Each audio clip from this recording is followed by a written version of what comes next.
आज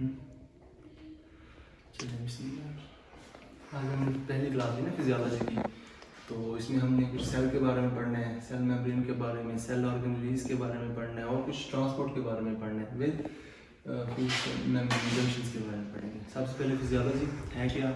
it is a branch of science which deals with the functions and mechanism of living organisms. तो जब हम living organism पढ़ते हैं तो सबसे पहले जो स्ट्रक्चरल फंक्शनल यूनिट है और बॉडी का वो है सेल, तो उसके बारे में पढ़ेंगे। सेल जो है ना, cell is the smallest unit which have all the characteristics of life. इसमें रिप्रोडक्शन की कैपेबिलिटी है बाय सेल डिवीजन, इसमें ग्रोथ की कैपेबिलिटी है, इसमें ऑक्सीजन फॉर एग्जांपल लेने की और एटीपी प्रोड्यूस करने की, यूटिलाइज करने की कैपेसिटी है, और कोई एक्सटर्नल स्टिमुलस आ जाए उसके खिलाफ रिएक्ट करने की कैपेसिटी है। तो जो मुख्तलिफ सेल्स हैं, कलेक्शन ऑफ सेल्स मिलकर क्या बनाते हैं? टिश्यू बनाते हैं। और टिश्यू हमने पढ़ा 4 टाइप्स के होते हैं। सबसे पहले muscles, nervous tissue, epithelial tissue और कनेक्टिव टिश्यू। जो मसल टिश्यू हमने पढ़े उसमें हमने सब डिवीजन की 3 में, एक होते हैं स्केलेटल मसल्स, एक कार्डिक मसल्स और स्मूथ मसल्स। नर्वस टिश्यू में हम पढ़ते हैं, हमने न्यूरॉन्स पढ़े हैं, और उसके बाद जो सपोर्टिंग सेल्स होते हैं, astrocytes, ependymal sales, microglial cells. उसके बाद एपिथेलियल टिश्यू हम पढ़ते हैं, उसमें कौन से टाइप्स मिलके एपिथेलियल टिश्यू बनाते हैं? कोवाइडल सेल्स, कॉलमनर सेल्स या फिर स्क्वामस सेल्स। और उसके बाद कनेक्टिव टिश्यू, उसमें आती है हमारी बोन्स, हमारा ब्लड, हमारी कार्टिलेज, हमारी कोलेजन, ये सारी आती हैं चीज़ें। तो ये टिश्यू बनाते हैं सारे मिलके। टिश्यू 2 से ज़्यादा टिश्यू मिलके एक ऑर्गन बनाते हैं, और ऑर्गन 2 टाइप्स के होते हैं। या तो ऑर्गन हॉलो होता है या ट्यूबुलर होता है, जिस तरह स्टमक है या लंग्स है या गॉल ब्लैडर है, और या फिर जो ऑर्गन है वो कॉम्पैक्ट होता है या पैरेन्काइमल होता है, जिस तरह हमारा लीवर है या हार्ट है, पैंक्रियाज है या स्प्लीन है। तो मुख्तलिफ ऑर्गन मिलकर फिर एक सिस्टम बनाते हैं, जिस तरह रिप्रोडक्टिव सिस्टम है, डाइजेस्टिव सिस्टम है, नर्वस सिस्टम है, एंडोक्राइन सिस्टम है। ये सारा एक है मैकेनिज्म। उसके बाद हम सेल के बारे में जब पढ़ते हैं, सबसे पहले हमने सेल मेम्ब्रेन के बारे में पढ़ा था। सेल मेम्ब्रेन जो है वो बनी होती है 3 चीज़ों से, प्रोटीन का, लिपिड्स और कार्बोहाइड्रेट्स। प्रोटीन 55% होती है, लिपिड 40% होती है और कार्बोहाइड्रेट 5% होती है। अगर हम पहले पढ़े लिपिड के बारे में, तो फॉस्फोलिपिड होती है ये, जिसमें एक हेड होता है और एक टेल होती है। जो हेड होता है वो ग्लिसरॉल से बना होता है, और जो टेल होती है वो फैटी एसिड से बनी होती है। जो हेड होता है वो हाइड्रोफिलिक होता है, वाटर लविंग होता है, और जो टेल होती है वो हाइड्रोफोबिक होता है। उसके बाद इस in between the lipid bilayer हमारे पास कोलेस्ट्रॉल के मॉलिक्यूल भी पड़े होते हैं, जो कि 40% होती है लिपिड। उसके बाद प्रोटीन जो कि 55% होते हैं, वो 2 टाइप्स के होते हैं। एक होते हैं इंटीग्रल प्रोटीन और दूसरी पेरिफेरल प्रोटीन्स होती हैं। इनके फंक्शन जो आपको पता है कि कैरियर प्रोटीन के तौर पे काम करते हैं, स्टेबिलिटी के लिए, इनकी मेंटेनेंस के लिए, और चैनल्स के तौर पे, एंजाइम्स के तौर पे, ट्रांसपोर्ट में इनके फंक्शन है। तीसरा हमारा कार्बोहाइड्रेट्स हमारे पास, जो पूरी हमारी मेम्ब्रेन को कवर करता है। इसमें नेगेटिव पोलैरिटी होती है इसकी, इसे कहते हैं ग्लाइकोकैलिक्स। 5% कार्बोहाइड्रेट्स की बनी होती है सेल मेम्ब्रेन। अगर ओवरऑल सेल मेम्ब्रेन के फंक्शन के बारे में बात करें तो हमने निमोनिक बनाया था, ये वाला पायलट एंड ऑफ 21। प्रोटेक्शन एक फंक्शन है सेल मेम्ब्रेन का, जो प्रोटेक्ट करता है, सेल मेम्ब्रेन प्रोटेक्ट करती है ऑर्गेनेलिज को फ्रॉम आउटर एनवायरनमेंट। उसके बाद परमिबिलिटी, सेल मेम्ब्रेन का फंक्शन है, सेमी परमिएबल होती है, कुछ चीज़ों को परमिट कर देती है, कुछ को मुश्किल से करती है, किसी को बिल्कुल नहीं करती। इसमें हम वाटर सॉल्युबल और फैट सॉल्युबल मॉलिक्यूल्स हमने पढ़े थे ना। वाटर सॉल्युबल मॉलिक्यूल्स हमने कौन से पढ़े थे? Glucose, amino acids, electrolytes, urea. और फैट सॉल्युबल कौन से पढ़े थे हमने? ऑक्सीजन, कार्बन डाइऑक्साइड, अल्कोहल और स्टीरॉइड्स। उसके बाद एब्जॉर्प्शन, ज़ाहिर है कुछ एब्जॉर्प्शन इसका एक फंक्शन है, सेल मेम्ब्रेन की चीज़ों को एब्जॉर्ब करना। उसके बाद एक्सक्रीशन, एक्सक्रीट आउट करना जो वेस्ट प्रोडक्ट्स होते हैं, फॉर एग्जांपल कार्बन डाइऑक्साइड या अदर मेटाबॉलिक बाय प्रोडक्ट्स। उसके बाद हम मेंटेनेंस, ये मेंटेन करते हैं सेल मेम्ब्रेन, सेल की शेप को, साइज को, इसको मेंटेन करता है। उसके बाद लास्ट एक्सचेंज, सेल मेम्ब्रेन का फंक्शन है exchange of material. For example oxygen ले ली, कार्बन डाइऑक्साइड दे दी, जो न्यूट्रिएंट्स हैं, हमारी एनर्जी है, कुछ चीज़ जो चाहिए सेल को वो ले ली, और जो नहीं चाहिए वो बाहर भेज दी। एक्सचेंज का काम है जो सेल मेम्ब्रेन का काम है। उसके बाद हमने पढ़ा था न्यूक्लियस के बारे में, जो सबको पता है कि सारे जो सेल की एक्टिविटी होती है उसको कंट्रोल करता है। उसके बाद आरएनए सिंथेसिस एक फंक्शन है न्यूक्लियस का। उसके बाद sub unit of ribosome unit function है न्यूक्लियस का, control all the cell activities. उसके बाद सिग्नलिंग जेनेटिक कोड, यहाँ से जेनेटिक कोड जाता है साइटोप्लाज्म में, और साइटोप्लाज्म से फिर जो भी प्रोटीन बननी हो ट्रांसलेशन या ट्रांसक्रिप्शन के थ्रू, वो कोड ये मुहैया करता है न्यूक्लियस।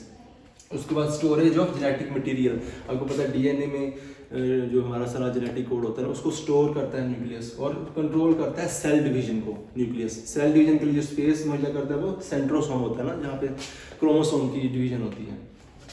उसके बाद साइटोप्लाज्म, हम जानते हैं कि जो सारे ऑर्गेनेलीज होते हैं वो साइटोप्लाज्म में पड़े होते हैं। साइटोप्लाज्म की हमने पढ़ा था एक्टोप्लाज्म होता है, एक एंडोप्लाज्म होता है। जो एक्टोप्लाज्म होता है वो बिलो द सेल मेम्ब्रेन होता है, और जो इन बिटवीन द ऑर्गेनेलीज होता है वो एंडोप्लाज्म होता है। उसके बाद एंडोप्लाज्मिक रेटिकुलम, ये दो टाइप के होते हैं, एक होते हैं रफ एंडोप्लाज्मिक रेटिकुलम जिसमें राइबोसोम अटैच होते हैं, और एक स्मूथ एंडोप्लाज्मिक रेटिकुलम होता है जिसमें राइबोसोम्स नहीं होते हैं। जिसमें राइबोसोम होते हैं रफ एंडोप्लाज्मिक रेटिकुलम से काम होता है protein synthesis plus degradation of worn out molecules या प्रोडक्ट्स। स्मूथ एंडोप्लाज्मिक रेटिकुलम का काम है synthesis of lipids and steroids plus detoxification plus metabolism and storage of calcium and cellular metabolic जो activity है वो स्मूथ एंडोप्लाज्मिक रेटिकुलम इसको control करता है। उसके बाद है ये गोल्जी अपरेटस या गोल्जी बॉडी जिसे हम कहते हैं। इसकी कुछ हमने देखा ना, ये सिस फेस है, ये ट्रांस फेस है, ये सिक्रीटरी वेसिकल है, ये रेटिकुलर वेसिकल है, और ये सिस्टर्नी है। फंक्शन क्या है गोल्जी बॉडी के? सबसे पहले प्रोसेस करता है, पैकेजिंग करता है, फिर लेबलिंग और delivery of proteins and lipids, ये सब काम है गोल्जी बॉडी का। दूसरा ऑर्गेनल ये है कि हमारे पास mitochondria power house of the जो सेल का हमारी बॉडी का होता है, ये हम पढ़ रहे हैं, एफएससी से पढ़ रहे हैं। माइटोकॉन्ड्रिया क्या produce and synthesise energy in the form of ATP plus initiation of apoptosis. हमने पढ़ा कि अपोप्टोसिस क्या था? Cell suicide. तो जो पहला सिग्नल है वो माइटोकॉन्ड्रिया जो है ना वो करता है इनिशिएट, फिर वहाँ से बाकी प्रोसेस शुरू होता है, अपोप्टोसिस होती है, और अपोप्टोसिस होती है सेल सुसाइड, और सेल डेथ होती है निक्रोसिस। उसके बाद साइटोस्केलेटन, आपको पता है ये मेंटेन करता है सेल की शेप को, साइज को, और मुख्तलिफ ऑर्गेनेल्स की मूवमेंट्स को। उसके बाद हमारे पास लाइसोसोम्स हैं और पेरोक्सिसोम है। जो लाइसोसोम है वो करते हैं डिग्रेड करते हैं माइक्रोमॉलिक्यूल्स को, उसके बाद एक्सक्रीट करते हैं सिक्रीटरी प्रोडक्ट्स को, एक्सेसिव सिक्रीटरी प्रोडक्ट्स को। उस वक्त कुछ हार्मोन्स जो है ना वो सिक्रिएट करते हैं, फॉर एग्जांपल परफोरिन्स, ग्रांजाइम्स, मेलानिन और सेरोटोनिन। आपको पता जब भी कोई आता है एंडोसोम तो उसमें सबसे पहले अगर हाइड्रोलिटिक एक्टिविटी होती है वो लाइसोसोम करता है। हाइड्रोलिटिक एक्टिविटी क्या करता है? सेल वो भी जो एंडोसोम होता है उसके अंदर परफोरिन्स अटैच करता है, एक सुराख करता है या होल कर देता है ना परफोरिन्स के थ्रू, परफोरेट कर देता है सेल मेम्ब्रेन को। उस परफोरेशन के थ्रू ग्रांज एंजाइम जो है ना वो अंदर से भेज देता है, और वहाँ से फिर वो हाइड्रोलिटिक एक्टिविटी, फॉर एग्जांपल एक बम भेज देते हैं ना, फिर वो ऐसे फटता है। इस तरह लाइसो परफोरेंस के थ्रू वो एक होल क्रिएट करता है, परफोरेट करता है सेल मेम्ब्रेन को, और उस परफोरेशन के थ्रू ग्रांड एंजाइम अंदर भेज देता है, और फिर हाइड्रोलिसिस हो जाती है, डिग्रेड हो जाता है वो मैक्रोमॉलिक्यूल, कोई भी जो हमारा पार्टिकुलर जो लाइसोसोम एक्टिविटी से होना। उसके बाद पेरोक्सिसोम है, उसके फंक्शन की breakdown of excessive fatty acid, plus उसका काम है जी breakdown of purine into uric acid. हमने पढ़ा था ना, जो प्यूरिन एक बेस होती है ना, इसको कन्वर्ट करता है यूरिक एसिड में। यूरिक एसिड जब बढ़ जाता है, हमने पढ़ा था जोड़ों में, ओल्ड एज में खास तौर पे जॉइंट्स की मोबिलिटी और जो पैथोलॉजीज होती हैं उसमें चला जाता है यूरिक एसिड। इसलिए कहते हैं गोश्त नहीं खाना चाहिए, गोश्त में प्यूरिन की मकदार ज़्यादा होती है। जब ज़्यादा कहीं लेंगे प्यूरिन इनटेक होगी, ज़्यादा मकदार में यूरिक एसिड बढ़ेगा। उसके बाद synthesis of myelin and bile acid, ये किसका फंक्शन है? पेरोक्सिसोम का। उसके बाद degrade hydrogen peroxide another metabolic product and other metabolic products. उसके बाद एक्सेलरेट करता है ग्लूकोनियोजेनेसिस। ग्लूकोनियोजेनेसिस क्या है? Production of glucose other than carbohydrate source और नॉन कार्बोहाइड्रेट सोर्सेज। और ऑक्सीजन यूटिलाइजेशन, ये पेरोक्सिसोम के फंक्शन है। ये हमने कुछ सेल मेम्ब्रेन और सेल ऑर्गेनेल्स के बारे में पढ़ा था। और हाँ, उसके बाद हमने पढ़ा था सेल जंक्शन या मेम्ब्रेन जंक्शन। ये तीन टाइप्स के हमने पढ़े थे। सबसे पहले पढ़े थे हमने अक्लूडिंग जंक्शन या टाइट जंक्शन होते हैं। एक सेल के दूसरे सेल के दरमियान बिल्कुल टाइट जंक्शन होते हैं। फॉर एग्जांपल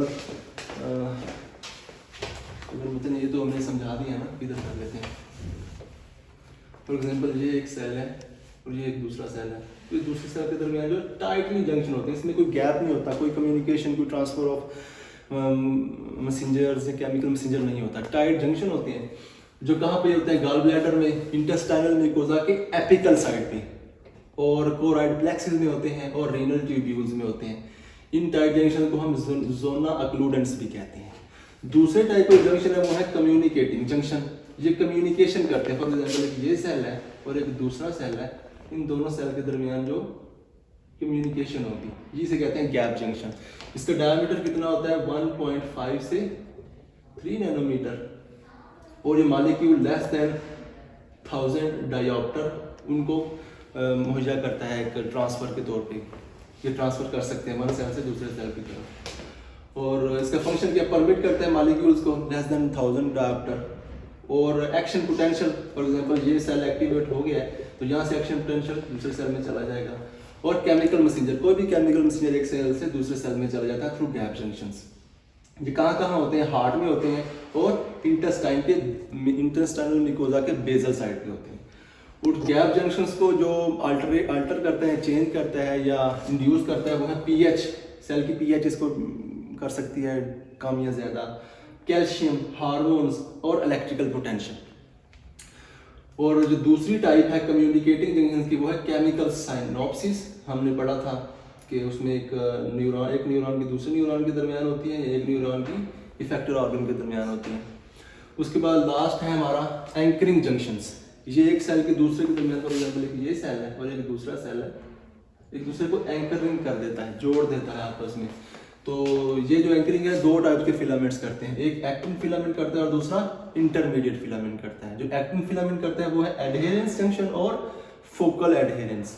जो इंटरमीडिएट फिलामेंट एंकरिंग जंक्शन में काम करते हैं वो है डेस्मोसोम और हेमिडेस्मोसोम्स। जो एडहेरेंस जंक्शन है इस एक सेल के दूसरे सेल के दरमियान जंक्शन है। जो फोकल एडहेरेंस है वो एक सेल की मैट्रिक्स के साथ है जंक्शन। जो डेस्मोसोम है वो भी सेल टू सेल जंक्शन है और जो हेमिडेस्मोसोम है वो सेल टू मैट्रिक्स जंक्शन है। जो सेल टू सेल जंक्शन है ये वाली और ये वाली से कहते हैं कैडहेरेंस, और जो सेल टू मैट्रिक्स जंक्शन से कहते हैं इंटीग्रेंस। जो एडहेरेंस जंक्शन है इसे हम जोना एडहेरेंस भी कह सकते हैं, और जो डेस्मोसोम है इसे हम मैकुला एडहेरेंस भी कह सकते हैं। तो ये कुछ टर्मिनोलॉजी इसके रिगार्डिंग सेल जंक्शन या मेम्ब्रेन जंक्शन। फिर उसके बाद हमने ट्रांसपोर्ट सिस्टम के बारे में पढ़ा। ट्रांसपोर्ट दो टाइप के हमने पढ़ी, एक्टिव ट्रांसपोर्ट और पैसिव ट्रांसपोर्ट। जो पैसिव ट्रांसपोर्ट से हम डिफ्यूजन भी कहते हैं ना, तो इसमें किसी किस्म की एनर्जी की जरूरत नहीं होती, ये डाउन हिल ट्रांसफर होती है। For example you are swimming with the flow of water, जिसमें एनर्जी की जरूरत नहीं होती। पैसिव ट्रांसफ्यूजन या डिफ्यूजन की भी दो टाइप्स हैं, सिंपल और फैसिलिटेटेड। जो सिंपल डिफ्यूजन है वो बाई लिपिड बाइलेयर होती है या फिर बाई प्रोटीन लेयर के साथ होती है। जो लिपिड बाइलेयर के साथ होती है ज़ाहिर जो फैट सॉल्युबल मॉलिक्यूल्स होंगे वो सिंपली डिफ्यूज कर जाएंगे without any energy, without any carrier protein, जिसमें ऑक्सीजन है, कार्बन डाइऑक्साइड है, अल्कोहल है या फिर स्टीरॉइड्स है। और जो प्रोटीन के थ्रू चले जाते हैं वो जो इलेक्ट्रोलाइट्स हैं, यूरिया है या ग्लूकोज है। प्रोटीन के साथ जो मूवमेंट होती है उसकी तीन सब टाइप्स हैं, वोल्टेज गेटेड प्रोटीन चैनल्स होते हैं, लाइगेंड गेटेड प्रोटीन चैनल्स होते हैं या फिर मैकेनिकल गेटेड चैनल्स होते हैं। जो वोल्टेज गेटेड चैनल्स होते हैं, जब सेल के अंदर वोल्टेज चेंज होता है, फॉर एग्जांपल कैल्शियम बढ़ जाता है एक्सॉन के अंदर, axon of neuron and cisternae of muscles, जब कैल्शियम बढ़ता है उसके नतीजे में जो चैनल ओपन हो जाते हैं उन चैनल्स कहते हैं वोल्टेज गेटेड चैनल्स। दूसरे हैं लाइगेंड गेटेड चैनल्स, जब किसी सेल के साथ कोई लाइगेंड अटैच होता है, फॉर एग्जांपल कोई neurotransmitter, for example acetylcholine attach होता है, उसके नतीजे में जो चैनल ओपन होते हैं वो होते हैं ligand gated channels. For example ये एक न्यूरॉन है,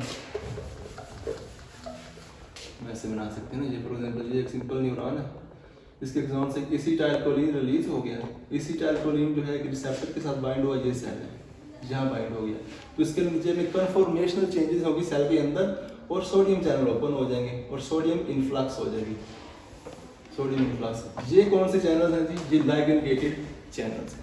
उसके बाद है mechanical channels, mechanical gated channel, इसमें कोई मैकेनिकल स्टिमुलस, फॉर एग्जांपल अगर टच के लिए मीजल्स कार्पसल्स होते हैं, जब टच की रूट टच या फाइन टच का स्टिमुलस जाता है तो जो चैनल ओपन होते हैं वो होते हैं mechanical, for example sodium influx शुरू हो जाती है।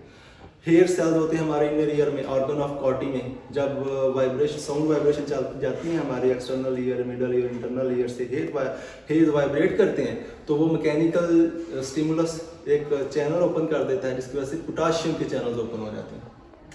इस तरह हम ज़ाहिर अगर टच के साथ पढ़ेंगे तो उसके बाद प्रेशर के लिए हमने पढ़े थे पसीनियन कार्पसल्स, और वाइब्रेशन के लिए पसीनियन कार्पसल्स, टच के लिए मीजल्स कार्पसल्स। और उसके बाद फिर हमारी दूसरी टाइप से facilitated diffusion, facilitated passive transport कह सकते हैं आप। इसमें भी एनर्जी नहीं चाहिए होती लेकिन इसमें कैरियर प्रोटीन चाहिए होती है, क्योंकि मैक्रो मॉलिक्यूल थोड़े से बड़े होते हैं, फॉर एग्जांपल ग्लूकोज या minus simple lipid bilinear protein से सिंपली नहीं चले जाते, नहीं जा सकते, या इन चैनल के थ्रू नहीं जा सकते। इनके लिए कैरियर प्रोटीन चाहिए होती है, जो कि इंटीग्रल प्रोटीन हमने पढ़ा था, उस कैरियर प्रोटीन चाहिए होती है, और ये फास्टर होते हैं देन सिंपल डिफ्यूजन। हमने निमोनिक पढ़ा था Johan salt of CH paper, temperature एक डायरेक्टली प्रोपोर्शनल है फैसिलिटेटेड डिफ्यूजन में। अगर टेम्परेचर ज़्यादा होगा तो डिफ्यूजन बड़ी, उसका डिफ्यूजन रेट ज़्यादा होगा। अगर उसके बाद कंसंट्रेशन ग्रेडियंट या इलेक्ट्रिकल ग्रेडियंट या इलेक्ट्रोकेमिकल ग्रेडियंट वो ज़्यादा होगी तो डिफ्यूजन ज़्यादा होगी, वो भी डायरेक्टली प्रोपोर्शनल है, ये भी डायरेक्टली प्रोपोर्शनल है। उसके बाद साइज ऑफ मालिक्यूल, अगर साइज मालिक्यूल का साइज बड़ा होगा डिफ्यूजन कम होगी, रेट कम होगा। अगर मालिक्यूल का साइज छोटा होगा तो डिफ्यूजन का रेट ज़्यादा होगा, ये फिर इन्वर्सली प्रोपोर्शनल है। उसके बाद थिकनेस, अगर थिकनेस ज़्यादा होगी मेम्ब्रेन की तो डिफ्यूजन का रेट स्लो होगा, अगर थिकनेस कम होगी तो डिफ्यूजन का रेट ज़्यादा होगा, ये भी इन्वर्सली प्रोपोर्शनल है। चार्ज इन्वर्सली प्रोपोर्शनल, अगर कोई हाईली चार्ज है, ज़्यादा उसकी पोलैरिटी है तो उसकी डिफ्यूजन रेट थोड़ा होगा। अगर आयन का साइज बड़ा है तो उसकी डिफ्यूजन कम होगी, अगर आयन का साइज छोटा है तो उसकी डिफ्यूजन ज़्यादा होगी। फॉर एग्जांपल हमने पढ़ा था सोडियम और पोटाशियम, वैसे सोडियम का साइज छोटा होता है और पोटाशियम का साइज बड़ा होता है। नॉर्मल तौर पे सोडियम की रेट ज़्यादा होना चाहिए एज कम्पेयर टू पोटाशियम, लेकिन यहाँ एक्सेप्शन है क्योंकि सोडियम अपने साथ हमेशा वाटर कैरी करता है तो इसलिए उसका साइज बढ़ जाता है, इसलिए सोडियम की जो रेट है वो स्लो है as compare to potassium. Solubility और परमिबिलिटी ये दोनों डायरेक्टली प्रोपोर्शनल है डिफ्यूजन के। तो सॉल्युबिलिटी ज़्यादा होगी, लिपिड सॉल्युबल या फैट सॉल्युबल, तो मॉलिक्यूल ज़्यादा रैपिडली डिफ्यूज करेगा।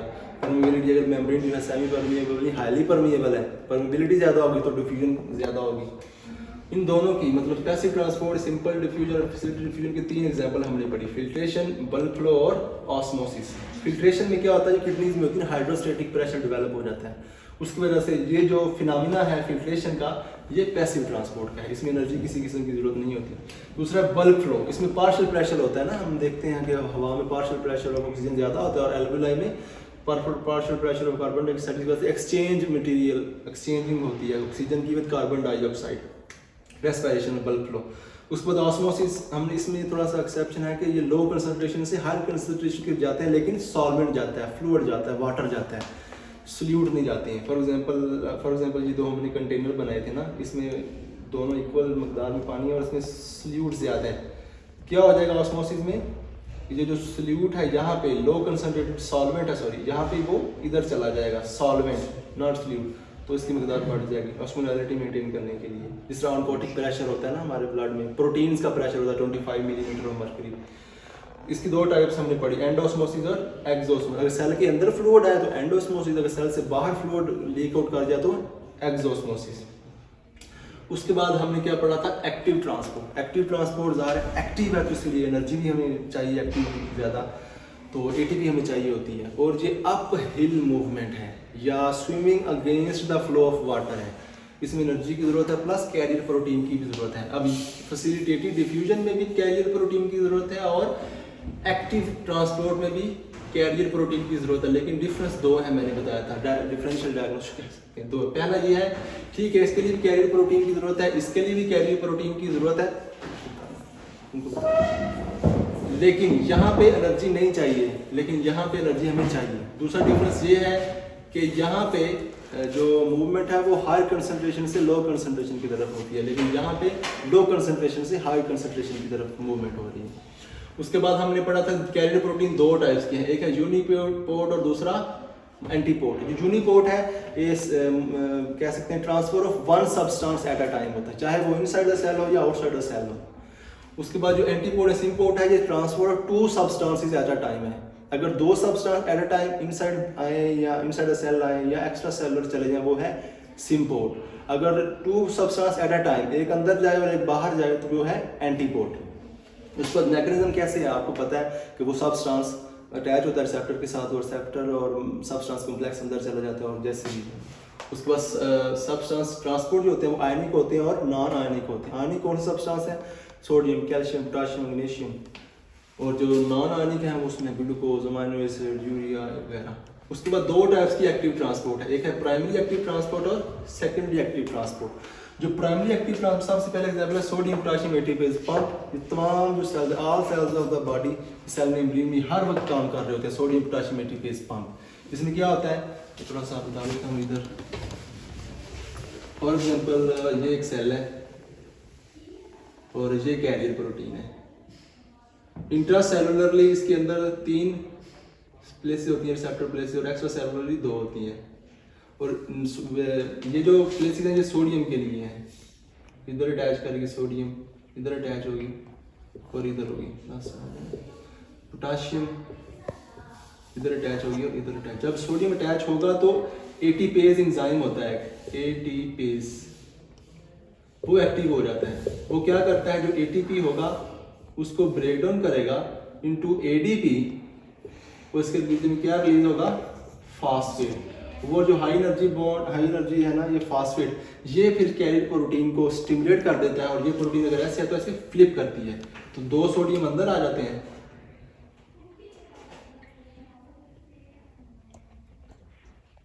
ये सोडियम है, ये सोडियम है, ये पोटाशियम, पोटाशियम अंदर आ गई 2, हमने पढ़ा था, और ये 3 सोडियम बाहर चले गए। इसके लिए हमने पढ़ा था 2 पोटाशियम अंदर है ना, तो K2 पाकिस्तान में है ना, तो 2K इन, ये याद रखना है बस। ये अक्सर कंफ्यूज करता है स्टूडेंट्स को कि सोडियम पोटाशियम एटीपी पंप में क्या होगा, एट द एंड 2 पोटाशियम अंदर आएंगे और 3 सोडियम सेल के बाहर चले जाएंगे, एटीपी एक रिड्यूस होगा। उसके बाद दूसरी एग्जांपल थी हमारे पास कैल्शियम पंप की। कैल्शियम पंप जो होती है वो माइटोकॉन्ड्रिया में होती है और एंडोप्लाज्मिक रेटिकुलम में होती है। Mitochondria of all cells and endoplasmic reticulum of muscle cells. जब ये स्टिमुलेट होते हैं तो ऑर्गेनेल्स के अंदर कैल्शियम की मकदार बढ़ जाती है। उसके बाद है पोटाशियम पंप, ये कहाँ पे होते हैं, किडनी में और स्टमक में। स्टमक में कहाँ पे, प्राइटल सेल्स के अंदर होते हैं, और प्राइटल सेल्स जब हाइड्रोजन रिलीज करते हैं तो क्लोराइड के साथ मिलता है और हाइड्रोक्लोरिक एसिड बनता है। एसिड जो हमारी है ना, एसिडिटी, अगर ये ज़्यादा प्राइटल सेल्स ज़्यादा एक्टिव होंगे तो एसिडिटी बढ़ जाएगी। इसलिए प्रोटॉन पंप इनहिबिटर हमने पढ़ा होगा, मेप्राजोल, लेंसमेप्राजोल, वो इन हाइड्रोजन पंप को इनहिबिट कर देते हैं जो प्राइटल सेल्स में होते हैं स्टमक के, और एसिडिटी कम हो जाती है। उसके बाद रीनल किडनी में, रीनल ट्यूब्यूल्स में होते हैं, जिसकी वजह से जो हाइड्रोजन है फ्रॉम ब्लड से यूरिन की तरफ चली जाती है, बफर सिस्टम को मेंटेन करने के लिए। प्राइमरी एक्टिव ट्रांसपोर्ट के बाद सेकेंडरी एक्टिव ट्रांसपोर्ट में ये होता है कि इसमें प्राइमरी एक्टिव ट्रांसपोर्ट में एनर्जी डायरेक्टली हम ले लेते हैं एटीपी से, डायरेक्टली, और इसमें हम इनडायरेक्टली लेते हैं। सबसे पहले अगर एटीपी टूटता है वो सोडियम एक्टिव होता है, और सोडियम फिर आगे सोडियम को ट्रांसपोर्ट करे या सोडियम काउंटर ट्रांसपोर्ट करे। अगर सोडियम को ट्रांसपोर्ट है, फॉर एग्जांपल सोडियम को ट्रांसपोर्ट है, इसमें क्या होता है, फॉर एग्जांपल ये एक सेल है, फिर बना दो, ये एक सेल है, ये कैरियर प्रोटीन है। जब एटीपी टूटेगा तो इनडायरेक्टली एनर्जी की तरफ जाएगी, किसको जाएगी, सोडियम की तरफ, और ये सोडियम जो है ना इसके साथ एम्बेडेड होता है कैरियर प्रोटीन के साथ। सोडियम एक्टिव होगा, अगर सोडियम भी अंदर आता है और कोई और मॉलिक्यूल है, फॉर एग्जांपल ग्लूकोज है या फिर क्लोराइड है या अमीनो एसिड है, वो भी अंदर आता है, तो ये है सोडियम को ट्रांसपोर्ट, ठीक है। जिसमें हम एग्जांपल पढ़ी थी, सोडियम ग्लूकोज अंदर आए, सोडियम को transport, sodium amino acid, sodium chloride, sodium urate, sodium iron. उसके बाद अगर एक और कैरियर प्रोटीन है, एटीपी टूटेगा, वो सोडियम को एक्टिवेट कर देगा। सोडियम, फिर अगर सोडियम अंदर आता है और दूसरा मॉलिक्यूल बाहर चला जाता है, या फिर सोडियम बाहर चला जाता है और दूसरा मॉलिक्यूल अंदर आ जाता है, यह है sodium counter transport. Sodium counter transport, इसमें sodium hydrogen, sodium potassium, sodium calcium, sodium magnesium के एग्जांपल्स हैं। ओवरऑल हमने एक्टिव ट्रांसपोर्ट के एग्जांपल हम पढ़ेंगे एंडोसाइटोसिस, एक्सोसाइटोसिस और ट्रांससाइटोसिस। जो एंडोसाइटोसिस है उसमें सब डिवीजन हैं 3, पाइनोसाइटोसिस, फाइगोसाइटोसिस और cell mediated carrier mediated endocytosis. Pinocytosis कहते हैं सेल ईटिंग, इसमें क्या होता है, ग्लूकोज या अमीनो एसिड इंगल्फ तो होते हैं लेकिन लिक्विड ड्रॉपलेट बन जाता है और सेल इंगल्फ कर लेता है और एंडोसोम बन जाता है। उसके बाद फैगोसाइटोसिस, एंगोसोम फिर बाद में हो जाता है ना, ग्लाइसोसोमल एक्टिविटी हाइड्रोलिसिस उसके रूप में। उसके बाद जो भी है एब्जॉर्प्शन, कोई भी फैगोसाइटोसिस क्या होते हैं, सेल ईटिंग, जो बड़े मॉलिक्यूल होते हैं जो पाइनोसाइटोज नहीं हो सकते वो फैगोसाइटोज होते हैं। सेल उसको इंगल्फ करता है, फैगोसोम बनता है और फिर वहाँ से उसकी एक्टिविटी बनती है। उसके बाद है कैरियर मीडिएटेड एंडोसाइटोसिस। इसमें क्या होता है कि इसमें रिसेप्टर कैरियर पिट होती है एक, फॉर एग्जांपल एक इधर बना देता हूँ, ये एक सेल है और ये रिसेप्टर है, ऐसे रिसेप्टर, ये क्लेथरिन की बनी होती है, ये क्लेथरिन है इसमें, जो सबस्टांस है मालिक्यूल है इधर अटैच हो जाता है और फिर ये सारे का सारा अंदर चला जाता है। तो ये क्लैथरिन रिसेप्टर कोऑपरेटेड पिट बनती है। किसमें? कैरियर मीडिएटेड एंडोसाइटोसिस में रिसेप्टर जो होता है वो क्लैथरिन का होता है। एक्सोसाइटोसिस में क्या होता है? Increase level of calcium inside cell के अंदर से मॉलिक्यूल बाहर की तरफ जाते हैं। और लास्ट में क्या है? ट्रांससाइटोसिस में एंडोसाइटोसिस भी होती है, सेल के अंदर जाता है और सेल से भी बाहर भी निकल जाता है। लेकिन ये कौन सा होता है? कवेलिन। उधर था क्लैथरिन लेकिन इधर है केवियोलिन। और इसमें भी यही होती है, रिसेप्टर कोऑपरेटेड पिट बनती है और फिर अगला प्रोसेस है। और हमने last but not the least काइनेसिन पढ़ा था, डायनिन पढ़ा था और मायोसिन पढ़ा था। ये मॉलिक्यूलर मोटर है, उसमें 2 हेड होते हैं, एक टेल होती है और टेल के साथ डिजायर्ड प्रोडक्ट लगा होता है जहाँ भी मूवमेंट करनी है। एक हेड जो है वो एटीपी को तोड़ता है, एनर्जी लेता है और दूसरी हेड को देता है और जिसकी वजह से मूवमेंट होती है।